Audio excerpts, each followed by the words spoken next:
Well, by-elections, borders, Twitter bans, the start of a new sitting fortnight in Canberra, plenty happening. Here's analysis on the Upper Hunter result and what it means for Anthony Albanese, plus a lot of the big other stories around today. I'm joined from Melbourne by the foreign editor of the Australian newspaper, Mr. Greg Sheridan.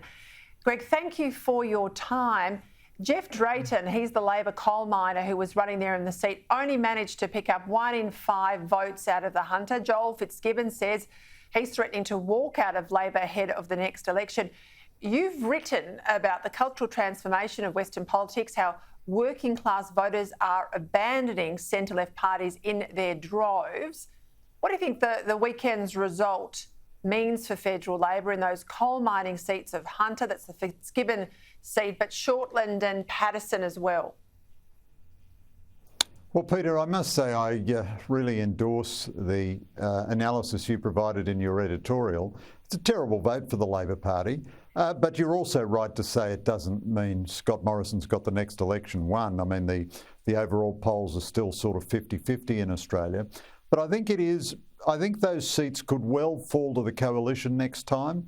But, you know, you've seen safe coalition seats like Warringah and Wentworth periodically falling to independents. And I do think we are getting a resorting of Western politics so that tradies and, you know, hard hat workers, blue collar workers, people without a university education are now shifting to vote centre-right.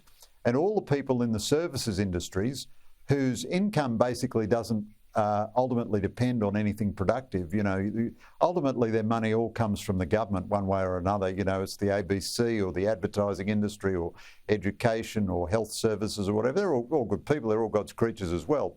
But the services industry has a completely different mindset to people who actually do productive stuff. And of course, universities have been so dedicatedly anti-Western in their ideology for such a long time now that the university graduates are the heroes of the woke. And this is repulsive to anyone who hasn't been indoctrinated by a university sort of Stalinist course. So I think this Hunter vote may be more significant than the West Australian election vote in showing working class voters moving to the centre-right, but just that is offset by more middle class voters moving to the centre-left. Yeah, you're true. In the Victorian election not so long ago, they lost the seat of Hawthorn, which no one would have predicted in the Andrews sort of era, but it fell, and I guess that's another worry.